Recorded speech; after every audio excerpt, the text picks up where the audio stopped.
Happy New Year. Engineer Dantron here, ready for another episode of Serious Star Trek. And here's your co-host, Larry Young. Hey everybody! Yeah, so we're a little behind schedule. We're missing John Price, but oh my God, did you hear his? This is real.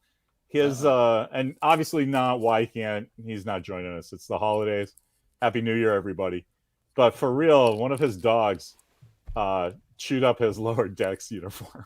Oh, boo! So the dog really ate his homework. Isn't that funny?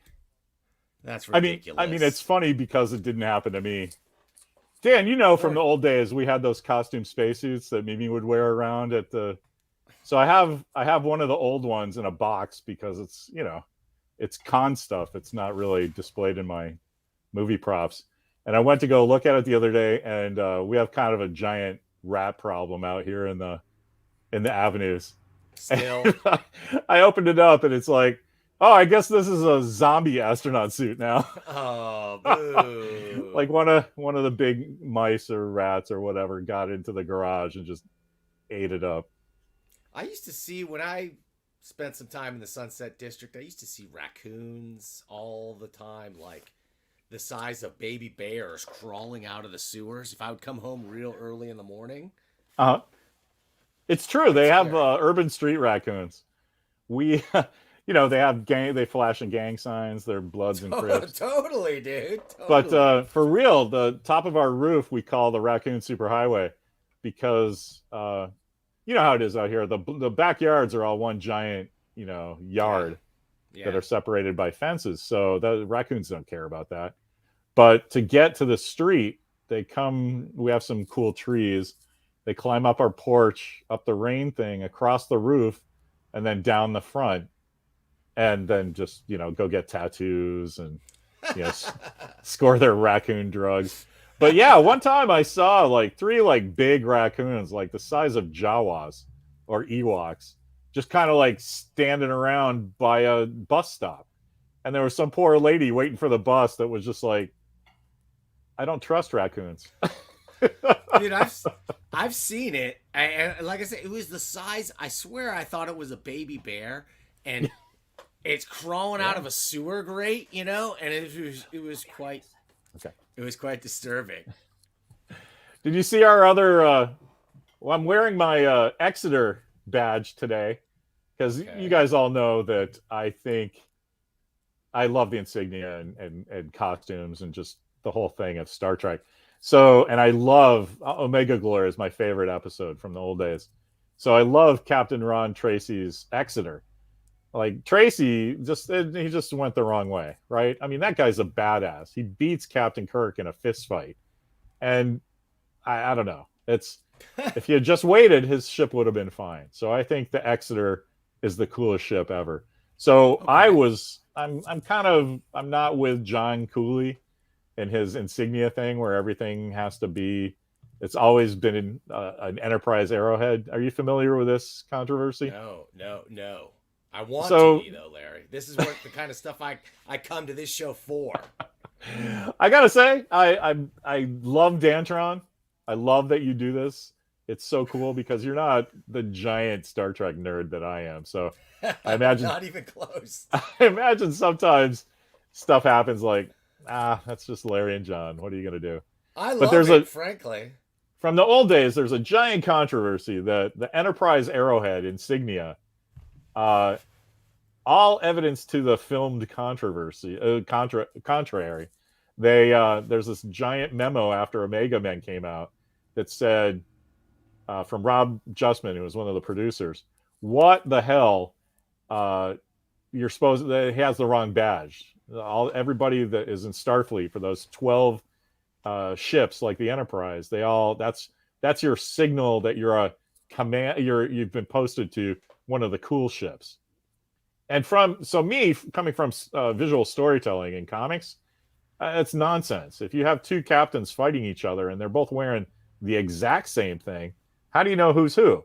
So a good way in visual storytelling to tell the difference is, yes, that's a uniform, but this guy's got one badge and this guy's got another badge. And it's the easiest thing in the world. So every time somebody shows up in Star Trek, a commander has got like a flower, a cadet's got everybody's got a different badge. So somebody checking in after watching Bonanza, you know, or I Love Lucy, comes in Oh, to see okay. this and goes, "Oh, okay, that guy's obviously like a different ship. No wonder he's a bad guy." Right? It's visual storytelling 101. And so then there's this nonsense. It's like, oh, it was always intended to be that, and it's a mistake, and it's just for some reason I get really offended by that, and it's the dumbest thing in the world. And so you know, I used to have arguments with John Cooley about this because he's a big proponent of the other side because he's a former Air Force guy, and so he has some strong opinions about how insignia and stuff works in the real world, which God bless him, right? But the Enterprise is not the real world. So, Oh, hey, what? wait a minute. We've got a signal now beaming in. What is this guy? Lieutenant Commander Walker Young? What? Hello. Yeah, Hey. introduce yourself, pal. I'm Walker Young, longtime watcher, first time caller.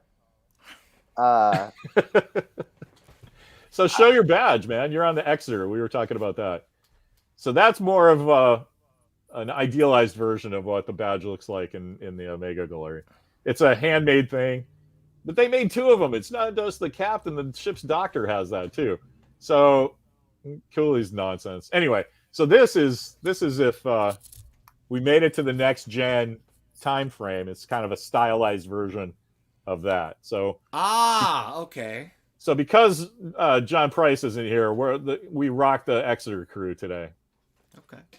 So yeah, everybody. Hey, That's my kid Walker. There you go. welcome, Walker. Hey, from Word Balloon, all the other captains from the original series intrigued me. Bob Wesley, Matt Decker, even Captain Merrick. I love it. I like when we talked about the Star Trek comic. I love the casual nickname mentions of previous captains of the of starships. Like when you talk about Bob April, it's just like it's like talking about Marty me and Marty Scorsese. Me and Marty. That's cool that you think that. I kind of think like that. The old captains, I think like it's like watching MASH and talking about Trapper John and Radar, right? It's like, oh yeah, they were on the show. Remember when they drove right into the Doomsday Machine and died? Yeah, good old Matt Decker. Okay, hey Walker. So like you're like born in this century, right? Yeah. Okay. So are you really into all this old Star Trek jazz? Like, do you like the original series? Do you watch that stuff? Yeah, I think the original Star Trek is one of I watch it all the time. And I think it's much better than Discovery. which I have yet to watch. But okay, what about Next Generation? I just wonder where today's kids, when they watch like what is truly Star Trek, it seems like Next Generation has kind of gotten a hold of a lot of people. Uh-oh, he's going to show us. He's showing us something. Are you into that, Jazz? Yes, Next Generation is awesome. Do you know what that is, Dan? No, I can't see it. Go ahead, explain, Walker. This is the Horgon. This is when Captain Picard went to the planet, the vacation planet, and he went to seek Jamal Haral. That's perfect. Was it's that Captain's Risa? Holiday. He went to Risa to have a Risa. vacation. So, but they were just close to the planet where vacation means, early 1990s bathing suit wearing and drinking and smashing boots. Sure, I know Riker spent a lot of time on Risa in his time off ship. A lot of time on Risa. So we like that episode because it's got I forget Jennifer Hetrick. That's the actress's name. I forget the name of the character, but she's playing like this girl Indiana Jones, and they have this whole cool MacGuffin search for the Tox Utat, but that's the what is it, Walker, again? The Horgon, and that's what you put next to your stuff to say that you're looking for a date, and so.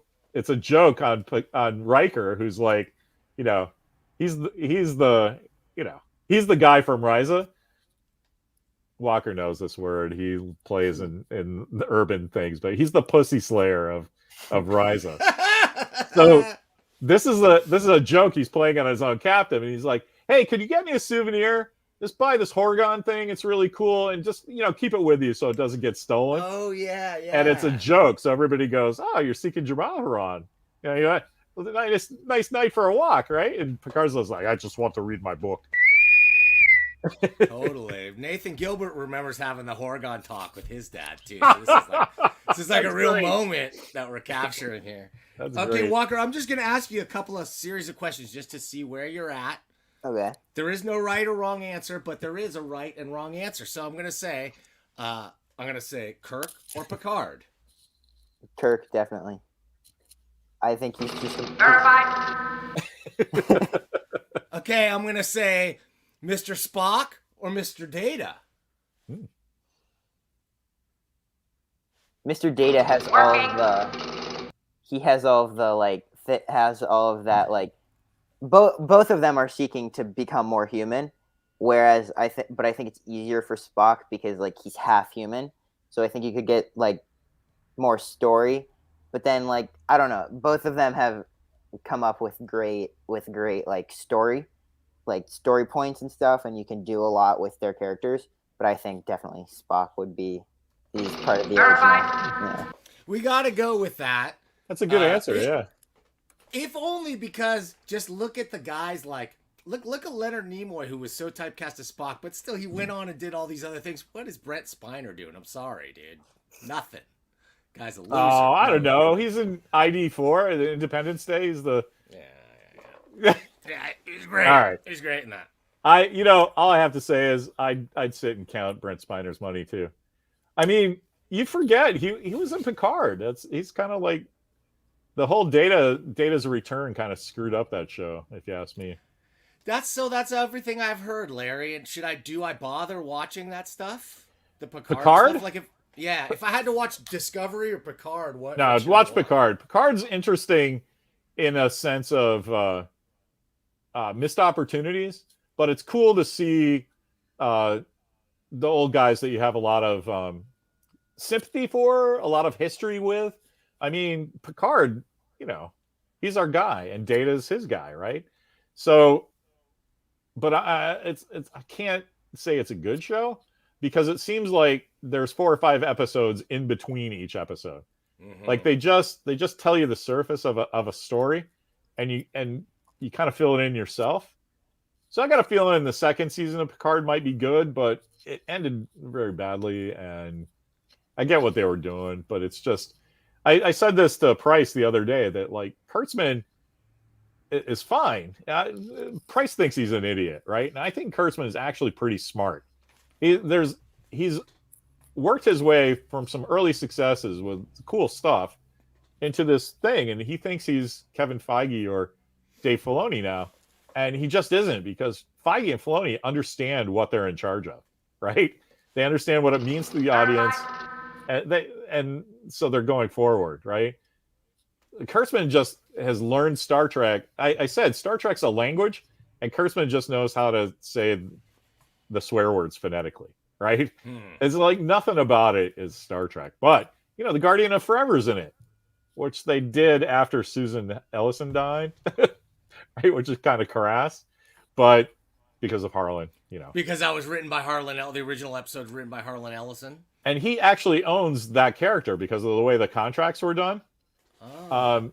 So that's where the whole Carl thing came from, because they waited until Susan died, Harlan's wife, who's, because now it's there's no one left alive who really legally gives a shit, right? And now I guess it's technically part of Star Trek and everything. It just seemed kind of sad. Anyway, I wanted to say to my kid, nice work, pal. On Spock and Data, because you answered that from a storytelling standpoint. It's hard to split those two characters because they serve the same function. That there's an outsider that is actually in with the crew. They're in the story, but not of the story. You know what I mean? Yeah. So you get to comment on the human condition, which is what's missing from Discovery. There's no character that, here, this is why we're out here. right? I mean, you don't watch it because it just looks nonsense to you from a storytelling standpoint, right? Mm-hmm. What's the main character want? All that stuff that you're studying in narrative is just not in Discovery. So Anyway. I was always an original series guy, but when I think about the whole cast and the crew and everything else, that's where I start leaning towards Next Generation. Is they actually kind of fleshed those people out with personalities more and had a lot more for them to do eventually, right? That first season, not much happening. It wasn't until they got into those later years and explored the connections between the characters. I thought that was Yeah, I agree. Walker doesn't really have the sequence of what's in what season because he didn't live through it like we did. He gets to get his Star Trek experience curated. So I'm like, here's a good one. Here's a good one. So we watch any Tasha Yar episode, right? Any of those early Tasha, they're terrible. Well, here's the thing. The difference, I think, between the old show and the new show that way is that the old show came out of the gate, right? You knew like all in the first season, you found out like Sulu likes botany and fences in his spare time. And Kirk's Kirk's a gymnast, and Spock likes chess, and Uhura likes to sing. Like they nodded at people. Scotty has no personality, but that's his personality. On his vacation, he just does engineering stuff, right? So that's the thing. In Discovery, it's season 4, and we're just learning people's names on the bridge crew. Their names! Are you kidding? Anyway, what do you think, pal? I think that Randy! Oh my God! Thank you, Randy. Oh my Lord, Randy! That's pretty awesome. That is amazing with the super, and you get to break in. I'm sorry, I didn't mean to interrupt you, Walker. We get to break in the all new Super Quat graphic. This is fantastic. Yeah, Quatloos. Super Quatloos. Randy, thank you so much. Let me do that one more time just because it excites me so much. Wait a minute. And remember, you too can see this. Randy Siplin, $10. Thank you very much. Randy is always there on the comic book news streams. We appreciate you, Randy. He's one of those guys who's not afraid to disagree, but always has a good sense of humor about it too. So we love you, Randy. You know what I think, pal? We haven't really talked about this Quatloo thing. We're going to use it kind of like a Marvel No Prize, like whoever has the best comment. But man, if somebody gives us $10, they get a Quatloo. You win for sure. So, yeah, sorry. Yeah, cha-ching. Tell Randy either email you or me with his mailing address, and I'll send him one. You heard him, Randy. Yeah, good job, Randy. We'll get you a wooden Quatloo. That's awesome. I'm glad people are excited. Don't take any wooden Quatloos. Okay, that's what I think. Sorry, we broke in. $10 will do that to you. You flash a $10 to me, and what? Okay, so. But back to what you were talking about. Yeah, gotta say thing. So what do you think, pal? From the bits and pieces of Star Trek Discovery that I've seen, it does not captivate me as much as a TV show should. I feel because I know that like the current season, like, oh, you're 1,000 years in the future, but they're not really like doing anything 1,000 years in the future, and they're not showing how the world has changed. Like I was talking to Larry Young yesterday, and he said that the original series took place 300 years in the future from like where we are now, and that that politics have kind of stayed the same, whereas like because 300 years ago to us now is, I think you said, like the medieval era, where like roughly the Revolutionary War. Remember? Revolutionary War, yes. Roughly, yeah. So like politics, like if someone now was dropped back then, you would know what's happening because of like history class and stuff. But whereas if you're 1,000 years in the future, like that's not that's primitive technology. Like you can, like people still have cats. 1,000 years in the future, I think you said like no, like have like a robot dog or something. Like you're not going to have like normal like everyday stuff. We were talking about the difference where about 1,000 years in the future. So 1,000 years in our past is like Vikings, that level of technology and sophistication and stuff. So the Discovery crew 1,000 years in the future would be considered Vikings. You're cavemen. You don't know what's going on. And in the latest episodes, they've set up Burnham as like a mediator between the Federation and restored Vulcan. It's Navarre. And it's just like you would never do that. It wouldn't happen. A caveman showing up or like, hey, we have this big problem in the Middle East. Can you figure it out for us? You just would never do that. So it's kind of like they don't understand science fiction even because they've set it up that I mean, it's an interesting thing. A bunch of cavemen show up. That would be cool now, right? That's a great idea for a story. Or a bunch of Vikings, you know? You can eventually figure out how to speak to them, and the human condition is looked at. You still have to eat. You still have to figure out what you mean in the world. That's a great idea for a story. Like Voyager was a great idea for a story. Holy crap, you're in another unexplored quadrant now. What happens? Like, if you take that out, how people really act, Janeway would be like Captain Ahab. Price and I talk about this all the time because he loves Janeway. But there's no way that you just do more Star Trek somewhere else. And even Enterprise had this problem. It's like the first Warp 5 ship. It just should be like stuff should be falling off. People should be blowing out because they're not running stuff. Space is hard, right? Nah, it's fine. Just drive around. Well, especially when you consider how much faster technological innovation has happened, as we move forward, right? So, like 100 years now ago, amazing things happened in that 100 years compared to the 900 years before it, right? So, but 1,000 years in the future, it's gonna be beyond what we can even probably imagine. Exactly. I think Walker and I set up. We watched yesterday's episode with the new ship. The thing that's really bugging me is about the Kurtzman thing in general. Like they have Picard ends up as a robot that looks exactly like Patrick Stewart. Like everything is all the guys on the bridge crew have like stuff glommed onto their heads, cybernetic implants, and so that's their idea of like the future, right? There's this big man machine thing, which is great. I totally get what they're doing. But Discovery has this weird like body dysmorphia thing that is a theme of their show, in that no one is happy in their own body. Like you need like to be jacked into the ship somehow. You need mental things corrected. You need, then there's the whole thing with Gray and they're characters that are they're addressing the atypical stuff, whether it's neurotypical or body dysmorphia or just, I'm a cishet white guy, so I kind of even feel a little like on edge trying to describe something I just don't understand. Why would I get it, right? It's like trying to talk about, German. I can learn the words, but I don't understand the language, right? Much like Kurtzman, right? He understands the words of Star Trek, doesn't understand the language. So now you've got a thing where they've had the Enterprise computer, the Discovery computer is sentient now. So they actually swore in the ship to Starfleet. So they abide by Starfleet rules now.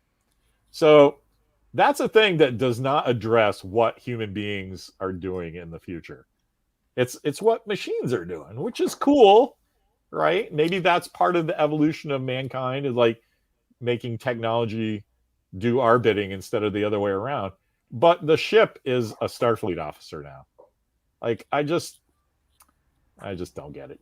I don't know. I think that they'll take if you go 1,000 years, are we gonna have ships? Would they even have physical ships? It's like that's so far removed that I don't know. I think like someday the new video game that like Walker's grandchildren are going to be using, it's going to be like an eyedropper that they put in or something like that. That is where for travel. Like who knows, right? We're headed somewhere else. It just doesn't seem like To tell you the truth, I haven't watched Discovery, obviously, but I had no idea that it's 1,000 years in the future. It doesn't speak that to me from anything, any visuals I've seen of it. All right. To me, it just looked like, I really just thought it was like the continuing adventures of Star Trek in the. Well, here's the thing that's so confusing, right? Season 1 was 10 years before Kirk and Spock. And they said, you'll never see Spock in this show. It's just not going to happen. Space is big. 10 years before. But it looks like the J.J. Abrams movie. So that confused everybody. All they had to do was just say, yeah, it's the same time as Star Trek Next Generation in this other part of the galaxy, right? Which is exactly what it looked like, right? Right. So then season 2 was like, holy shit, none of that worked. Everybody's mad at us. Let's bring in Captain Pike. Well, then you got number 1 in Spock. So all of a sudden, this 10 years before Kirk and Spock, where you'll never see Spock, he's like in half of season 2, and which is also nonsense. Just they gave him a shitty story. So then in season 3, they're like, well, we have to change format again. And you start to think, is this like Fringe, where they're just changing format every season because it's it's baked into the concept that they're studying parallel universes? But that's a J.J. Abrams show, right? And Kurtzman worked on that. So maybe it's that. No, it's just we don't know what to do with the concept. So to just wipe everything clean, they went, all right, well, now the ship's accidentally 1,000 years in the future, and we'll explore that. And nobody can give us a hard time. Except, well, like Walker says, it's 1,000 years in the future. And like you said, just based on people talking about it, well, that doesn't really work, does it? That doesn't sound right. That sounds like a writer's room in chaos and panic. It's just terrible. I got a feeling. I know a couple guys that work on those shows, and nobody's told me any tales out of school, but they're getting rewritten. Oh, here's Tony. Walker, remember I told you about my friend Tony's the tennis pro? I can see that in his profile picture. Oh, yeah, there you go. What do you think? Do you think the ship gets a new paint job? I mean, I think it should want if it does get a new paint job, then we can just say it's even farther from Star Trek normally than it is, because they're not going to want to just paint new black letters on the side. Like, hey, let's make it hot pink. Well, he's talking about it because now the ship's a character. Oh, and she's a girl. You know, put some nice coat of paint on everything. Look nice for the party, right? Why not? Why not, man? It just doesn't. I get what they're doing. They want to make some internal conflict. Like, what if the ship doesn't do what we say, right? But we're starting to not get to be Star Trek. Look at Sagasai. Yeah, Operation Petticoat in space. I know you're not a Red Dwarf fan, but the Aware AI ship straight out of Red Dwarf, more stuff taken straight out of Red Dwarf. Yeah, I'm telling you, they were so ahead of the time. I think Red Dwarf is funny, right? I've read articles. I've read articles about it. I know who Cat is. I know Rimmer and all that. I personally have a bias against funny science fiction, and it's because I grew up in a time where science fiction wasn't taken seriously anyway. So that's like, I hate Spaceballs, but I love Mel Brooks, right? I just don't like he's making fun of Star Wars. Spaceballs stinks. That's why. That movie's not very funny. No. Walker's got an opposing view. Spaceballs is so good. I love that Spaceballs. movie's not that funny. I mean, of Mel Brooks' movies, not my favorite. But like science fiction humor, like that is actually smart science fiction, that's really hard to come by. Yeah. And then that it has a laugh track too, and just goofy, wacky characters with British accents. You would think Red Dwarf, yeah. Yeah, you would think you would hate it, but I think you will love. You will really. I read enough about it to know. It's like the same with Blake 7, right? I don't care. It's some British television. I love Doctor Who, but like, I don't know. Boo to Doctor Who. Doctor Who was like, that was how I would put myself to sleep. Doctor Who I considered to be a sleeping pill. When I was a kid, it was like PBS, you're like, yeah, the guy, look, he's got a laser gun, he's got a robot dog, he's got time travel. What could not be till 5 minutes into that stuff? I'm sorry. And I Hey never Walker, got this, into this is the how we know Dantron's spending a lot of time down in the engineering section by himself. He's getting them fumes. It's messing with his brain. Well, this is just old generation, new generation, I think is what it is. There's a lot of that schism going on in pop culture and science fiction. In fairness, though, Walker, you haven't even seen the old pre-modern Doctor Who, right? The old Cromulants. I've seen a few of them, not Have too you? many. Yeah, but I know I made yeah. money Oh my God. watch some Fourth Doctor stuff, but you like the new stuff, right? Yeah. Well, like I do. anybody, right? You have your favorite doctors, right? Mhm. Yeah. Yeah, I'm sorry, dude with the scarf and the kill the doctor, kill, exterminate. Yeah. Mimi thinks Sorry. that too. She's like, this is just why is everyone running through a rock quarry? Like this is nonsense. But put on some David Tennant or Matt Smith, and she's like, oh, I'm sitting down. Give me some hot tea. I gotta watch this. What I do like is that they made the most back then. They had to make the most out of suboptimal special effects and budgets and stuff. So, but you know, not back easy. then, like Hollywood movies weren't much better. You know, there was a level of special effects and sets and stuff that I put up Doctor Who next to your Buck Rogers season 2 or anything like that. Yeah, they don't all have access to the latest in technology, Larry. Uh-oh.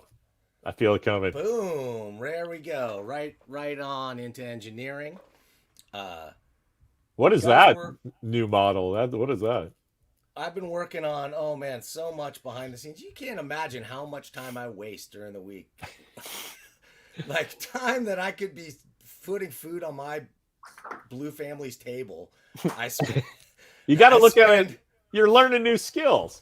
That's what I always say. They're helping no one. But it's okay. It's all right. Daddy's got to have something to keep him from going crazy in this new world. So one of the things Daddy is up on, Blue Daddy is up on, that we were going to maybe talk about today was new Boba Fett. Walker's got some stuff to say about that. Here's maybe where we can bond on this, because I know we all like MandoLarryian for sure. I think we're on the right wavelength there. So let's go around the table. Let's talk about it. I want to hear from the young guy. Dude, Boba Fett, Book of Boba Fett. What is the impression? Really good. I enjoyed it a lot. I thought it was really good. It was really well done. Kevin Feige and Jon Favreau, they just have it dialed, Star Trek dialed in. They know what they're doing. Star Wars. Star Wars. Yeah. What'd I say? Star Trek? Star Yeah, Trek. you're good. You're good. What? How would you compare it? The first episode of this to the first episode of Mando? I think the first episode of Book of Boba Fett did have a lot of higher. It had a lot more opportunity because it's based off a character that everyone already knows and loves, and you didn't have to introduce more. You didn't have to introduce Fennec Shan because she was in the Mandalorian. That's an awesome observation in that there's no setup because you know it already. Yeah. They had to set up the Mandalorian. Yeah. Yeah, that's cool. True. I mean, this is a direct sequel to the events that we saw in season 1 of or season 2 of the Mandalorian. Well. Plus, you watched it, right, Dantron? I watched it. Yeah, it's not even that. It's it's a direct sequel to the end of Return of the Jedi. True. So if you know who Boba Fett is, you're checking in the first episode of Boba Fett. I don't know what more you want. That's all the stuff that we talked about for 30 years, right? Yeah. The one thing is, I felt like the actor, how did he gain 25 pounds while he was in the Sarlacc pit? You know what I mean? He went in, he was a lot svelter dude, and then he comes out. By the way, in a scene straight out of Raising Arizona, am I the only one that thought about the scene where John Goodman escapes from jail? In the beginning when he crawls out of the hole, it looked exactly like that opening scene. Well, that's kind of a trope, though. The whole hand coming out of nowhere. just in action adventure stuff. Like that's Gunga Din, the guy's reaching up through the Sure. sand. Sure. So that's what like Walker loves Patton Oswalt. You want to talk about that, pal? Yes, I was waiting. So, so in Parks and Rec a while ago, I think this was 7 years ago, something like that, a long time ago. Perfect. 2013. So perfect. They were talking about Amy Poehler's character was on this panel, and they were having people from the audience come up and talk about stuff, and they needed to stall for stuff. So they got Patton Oswalt to come up, and he just talked about Star Trek for like ever. It was so funny. Star Wars. Star Wars. Ah, I'm on a Star Trek show. I don't. Yeah, the shirt's throwing you off, right? There's an insignia right on my computer. Yeah. So. But yeah, he does that filibuster and describes Boba Fett coming out, right? Yeah. And everybody's all like, "Oh, look!" But what do you think? Oh, there we go. Sorry, guys. Changing focus. Focus of that show. Yeah, sorry, guys. Sorry about No, you're good. Yeah, so Patton basically describes what they filmed, and we think that Johnny Fabs and Filoni know all about that. I think that people watching us now, sir, know all about it. We don't have to say about Patton's filibuster because it's pretty famous in nerd circles. Mm-hmm. But on the other hand, like the reason that Patton's bit works so well is because we've all been thinking that for 30 years. Like, of course, Boba Fett has to blast his way out of the Sarlacc's ass and dig his way out of the sand. So the fact they shot what he described is like what we all described, right? They did hit the ground running with the very first Star Wars parkour sequence that I've ever seen. With those, when they were all running on the rooftops and they're jumping through the. Walker's been playing Assassin's Creed, and we were like, yes, we have samurai and cowboys, and of course we need space ninjas now, right? Yeah. And we got to see laser shields, which is something I don't remember seeing before, like in the Star Wars universe. Oh, really? The Jar Jar's people have those. They're bluish and more oval. Ah, yeah, sure. And which might have actually been closer to what they showed. What I love about the show is when they show the production stills, the pre-production stills in the credits, and they show the concepts, and you get to see how it changed between those pre-concept sketches and the episode itself. That part really blows me away. That's a really good feature. That they call that pre-visualization, and for short they call that previs, right? And so Filoni named a character, a Mandalorian character, pre-visual or something. So I thought that was cool because that's the Star Wars stuff, right? All your background characters all have crazy names. Previs is the part of the of visual effects that I love the most. Like, I think if I were in the business, that's the side I would want to be in, because it just seems like the most fast and loose and really all about getting those big concepts to the screen. You're making the magic, right? I'm with you. But I will say a couple knocks on Book of Boba Fett. I had a couple knocks. All right, they're quibbles, kind of, but like, okay, the dudes with the head things. Oh yeah, the Twi'leks or whatever. Whatever those guys are, Bib Fortuna's people or whatever. Right. Things look different. They don't look right to me. Like, they didn't look like supple enough. They didn't look like they were hanging. They were real stiff, like they were stuffed, and they kind of like flop. It just didn't feel. Especially the way that guy had a real weird accent and he talked all weird and everything. And then Major Domo dude comes in and he's what he was. Yeah, I think Bib Fortuna is a different set of aliens. The guys you're talking about, those were the dancers that danced with the band for Jabba. Yes, but Jabba's one. Who was his one assistant who he had the thing? I know you're right. It's Bib Fortuna, but I'm actually looking up before somebody can tell me what he had a weird. I thought that was those guys. So maybe I'm. I thought it was supposed to be one of those dudes. He's a male Twi'lek. That's why the males and females are different. Okay, well, but even the male one that came in, I don't know. It was really a little jarring for me. It was a little different. It didn't feel. It felt like it looked like those guys, but like a cheaper version of. Yeah, I gotcha. They're not. Yeah, I think that's just a limitation of production, though, right?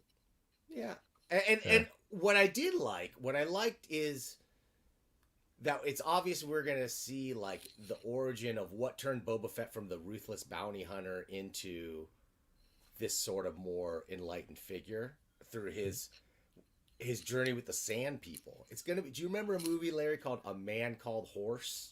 Yes, yeah, of course, yeah, Oscar winning. So that's what, to me, that's what this was a callback to. Yeah, the whole sequence was A Man Called Horse. I really like that they nodded to. I love the Cobb Vanth character because I just love that somebody else was wearing the Boba Fett armor in between, and like the Jawas had it, and they got it from them. So he Mando sits down where a guy that like is the marshal of a town there sits down with a Sand People to try to get something going, and Mando can speak that language, which I think is really cool. Yeah, and they showed that Boba doesn't.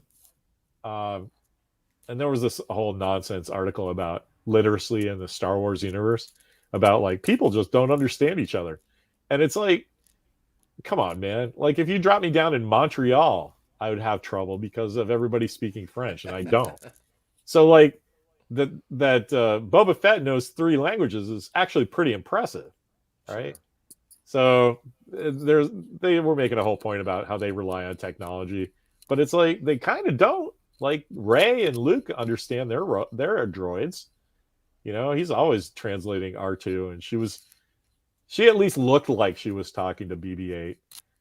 He'd beep at her, and she'd be like, "Oh, classified? Hey, yeah, me too." Like, is she responding to something he said, or is she just being funny? No, they didn't spend enough on it that you can actually make a nerd argument like that would pass you and me and Walker. What do you think, Bal? Does that bother you that nobody understands each other all the time like in Star Trek? I think in Star Trek definitely like people do miscommunicate a lot, but Star Wars, like people seem to understand each other pretty well. Like Greedo talking to Han, like Han's like, "Tell Jabba I've got the money."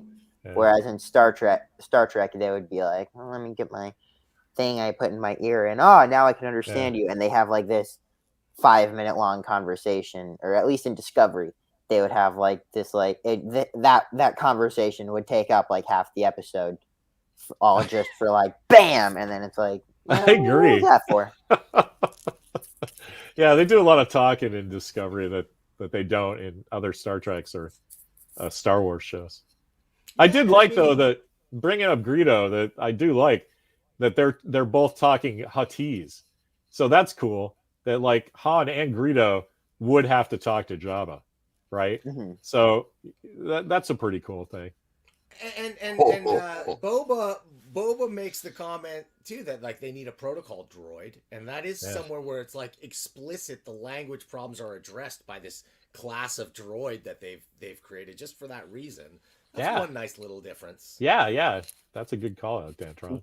They definitely have to get a protocol droid just because like there are only 2 characters, and you have to have a 3rd character to be like either voice of reason, because like throughout that entire episode you have Fennec Shand going, "I want to kill people," and you have Boba Fett going, "I've already done a lot of killing, I don't want to kill people." So you have to have that protocol droid to go like, well, in this instance it would be correct to kill this person, whereas like probably don't do that. So you have to have that like triangle. That's interesting. Dynamic. That's what you get out of protocol droids, huh? That like they're enforcing rules. Well, I think they makes sense. Yeah. They're not translator droids. They're protocol droids, which that's a protocol is an exchange. I just would never have thought of that. This is really cool, Walker. Yeah, I agree with that. We need a droid that speaks Bocce, right? Well, one that you would think by then they've got everything that could be in a droid could just be in a chip that's in a thing. Like, why do you need a big a guy who can't even bend his elbows fully, but he can speak 4 million languages? I guess that comes in handy.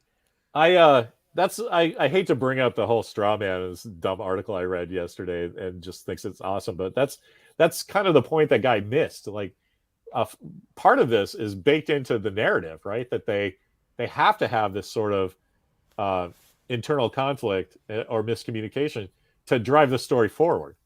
So, like, you need. So it's not just that these two characters, Fennec Shand and Boba Fett, have a difference of opinion, but they have a difference of communication, even, right?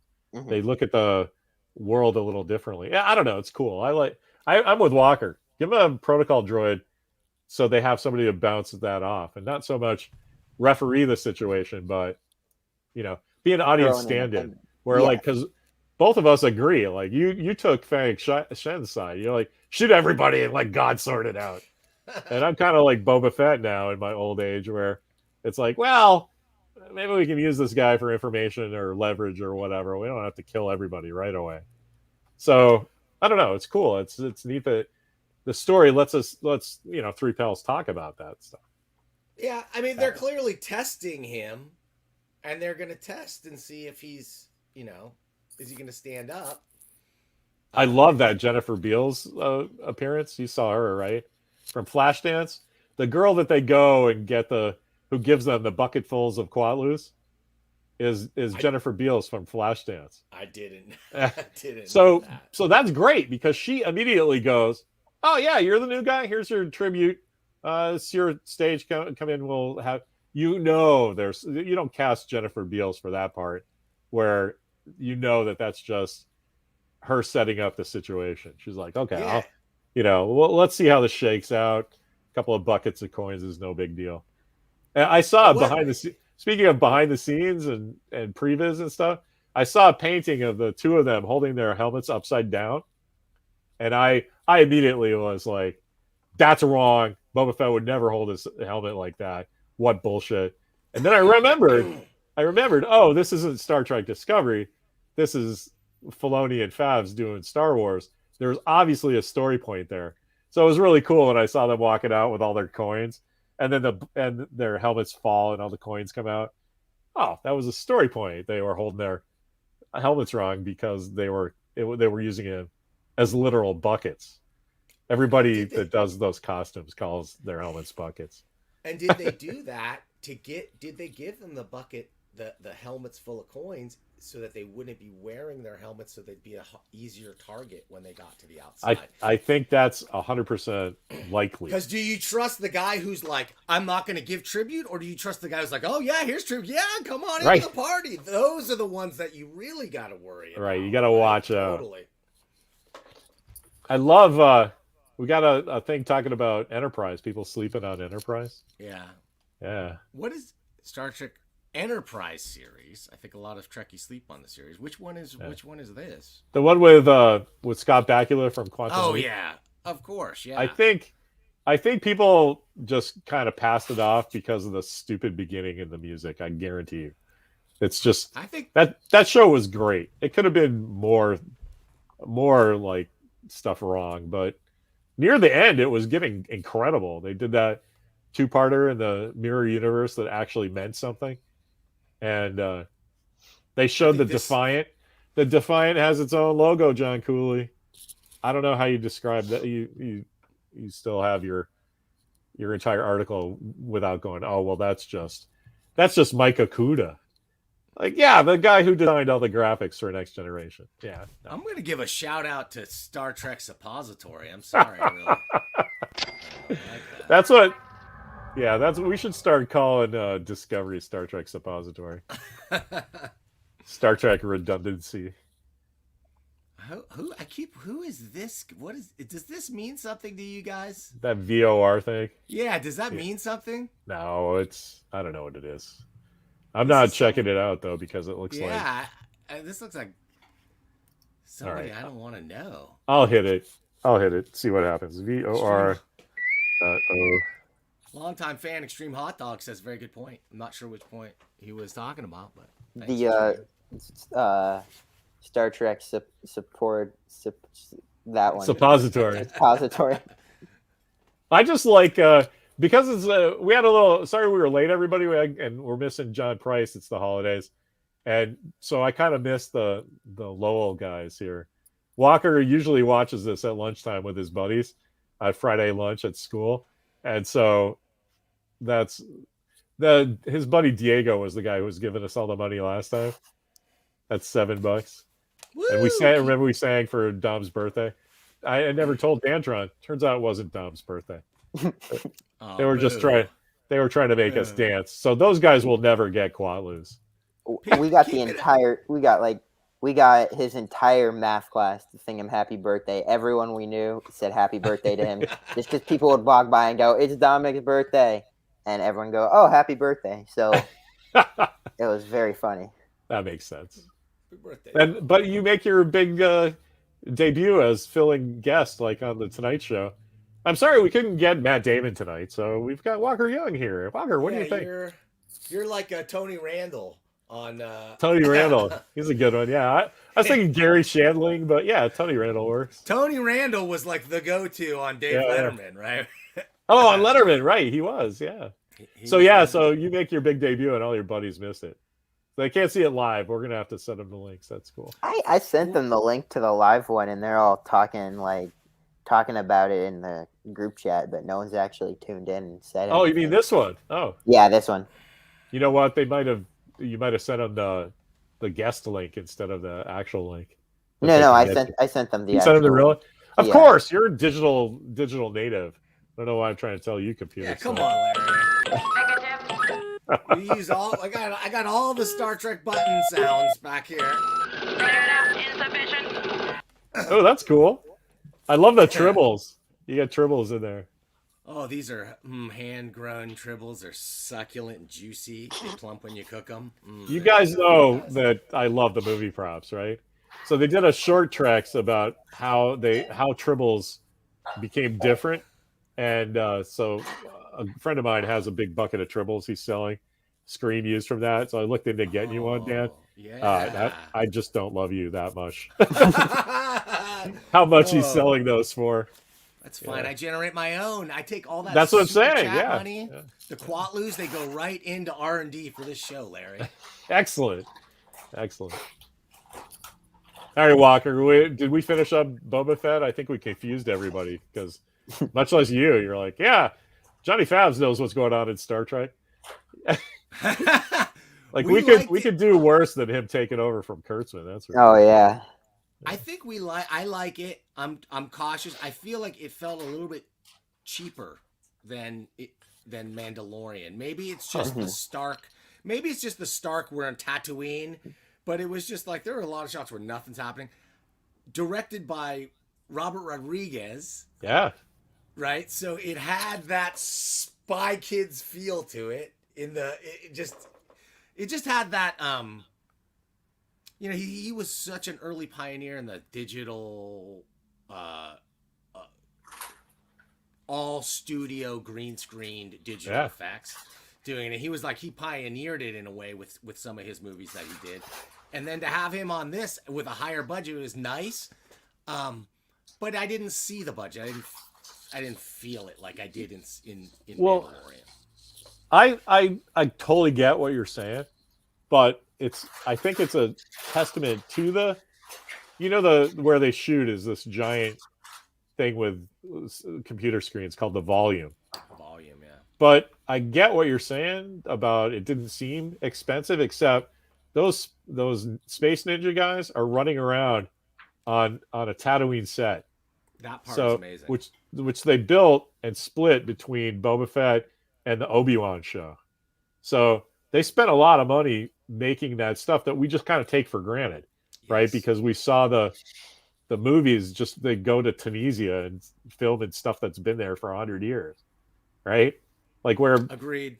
So to see that, it just looks like, oh well, you just like moved over a couple feet and shot this new stuff, but all that stuff had to be built.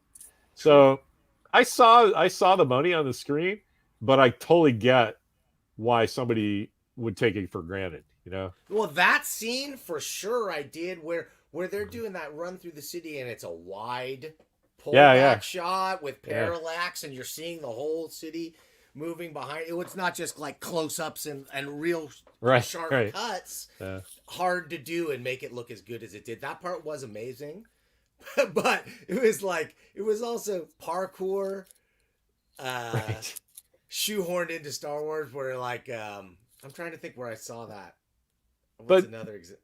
Yeah, no, I totally get what you're saying, but think about it. Like, it totally works because samurai are shoehorned into Star Wars. Cowboys and westerns are No, I thought it worked. So like space ninjas, I'm good. Give me some more of that. Have them all fight, right? Well, they have the Star Trek. It has the effect though of like a lot of Star Trek lightsaber battles, especially in the newer movies. A lot of showy moves that don't seem like they're really like when those guys were jumping. It was neat. But there's a couple times where it's like he just pulled that bounce off the wall because it looked cool, not because that's the fastest point between A and B. And that's where I have a little bit of problem with more modern Star Wars stuff. They get so into lightsabers. Yeah, look, it's cool. Isn't Dantron saying the same thing I tell you about? Walker's working on a pretty good screenplay. We can't tell the title because it's so good, but he every once in a while he'll ask me. Oh, what do you think of this move? Like my character is going to do this, like do a swing and let me, because he wants to see how it works in the real world. And I'm like, well, I do this, but like you block it and then I just punch you in the guts and it's over.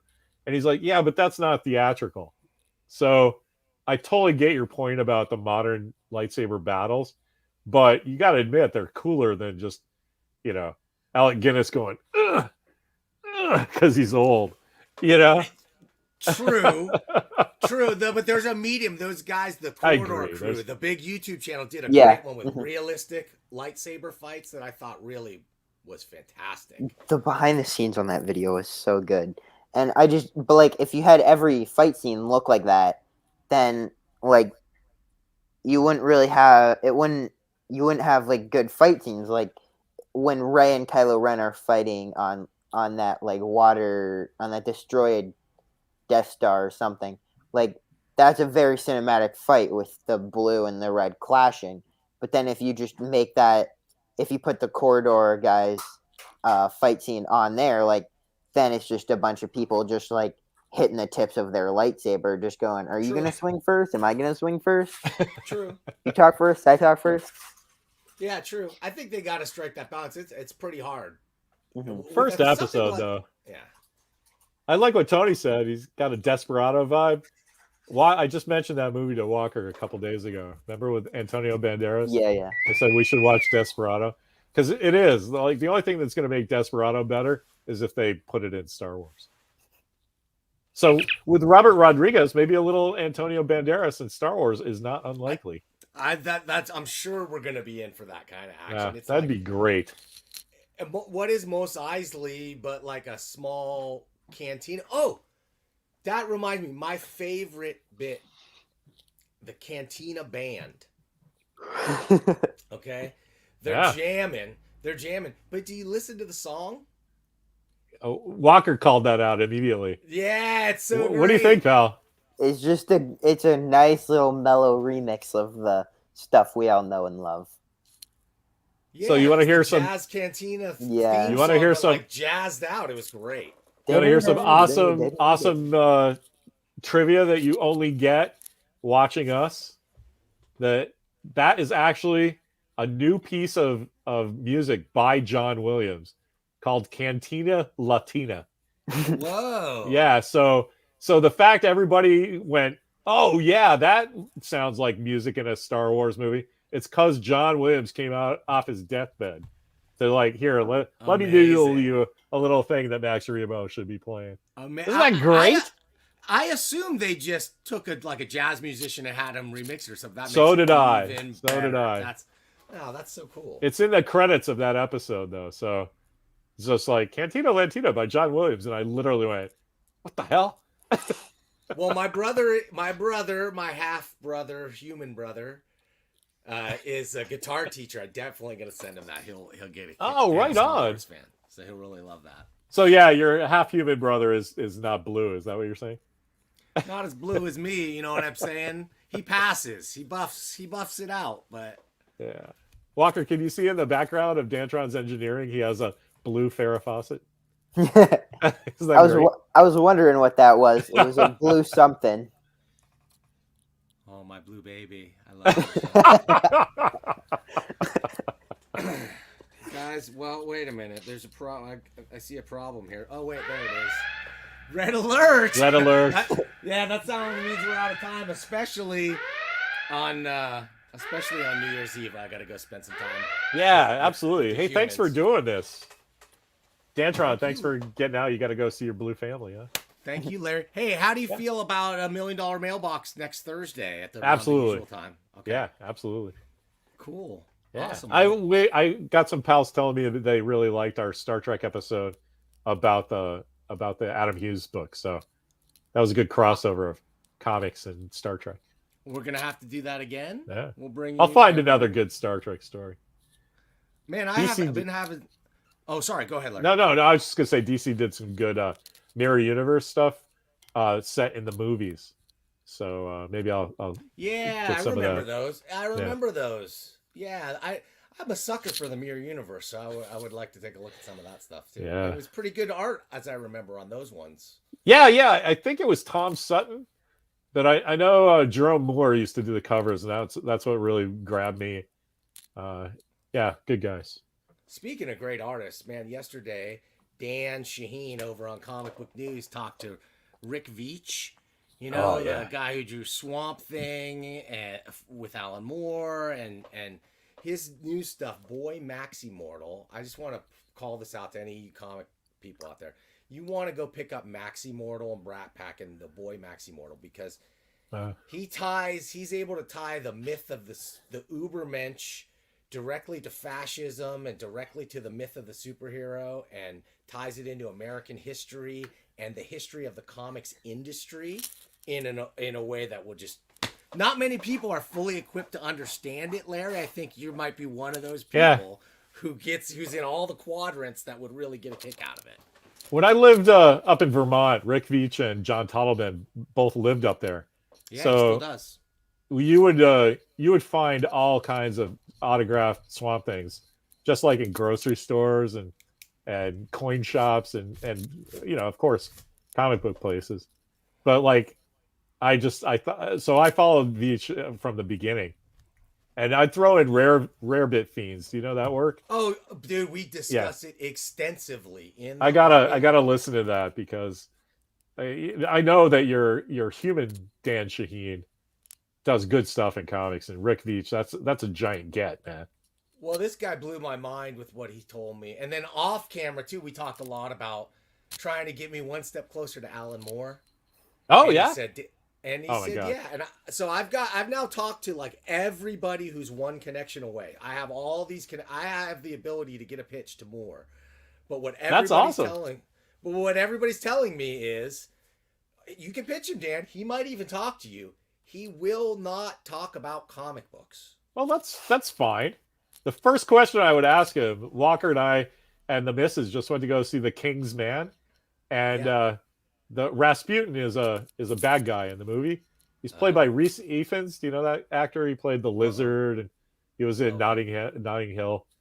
He's a great guy, but he's fully Rasputin up, and they do a Mission Impossible thing where, like, here's the picture of the bad guy you're after, and it's a picture of Alan Moore. Isn't that great? Like, that Matthew Vaughn and Mark Miller and stuff were just like making a giant comics joke, but I thought that was great. That's the first question I'd ask Alan Moore. Why did you steal Rasputin's likeness rights?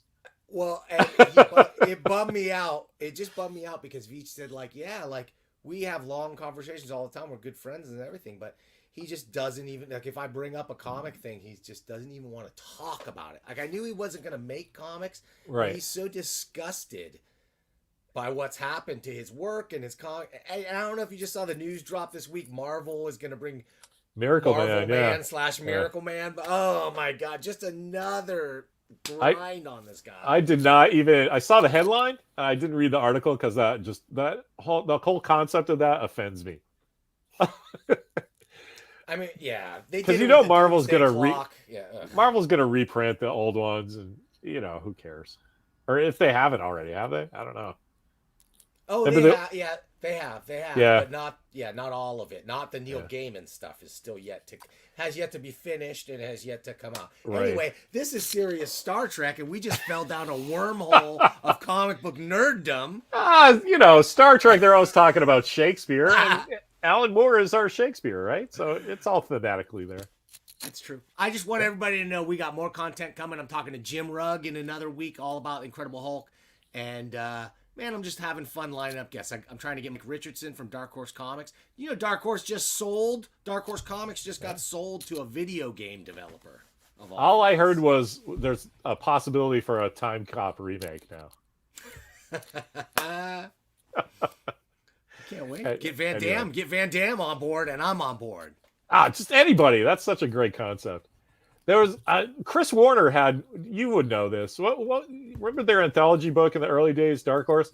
Chris Warner had something that headlined their anthology book. I can't remember what it was. It was like Black Cross or Black something Cross like that. was. That was Dude, great. give me a movie of that. Come on, Swedish video game developers. Well, that's why they bought them, apparently, is because they have like 150 properties that have not been touched for anything. So that's what the name of the game is these days. Look at me pulling that comics trivia out of my. That was amazing, book Larry. from like years ago. Okay, guys, I'm going to take us out. I'm going to take us out with what? Wait a minute. I got something. I have something to take us out on. Okay, Larry, because I remember.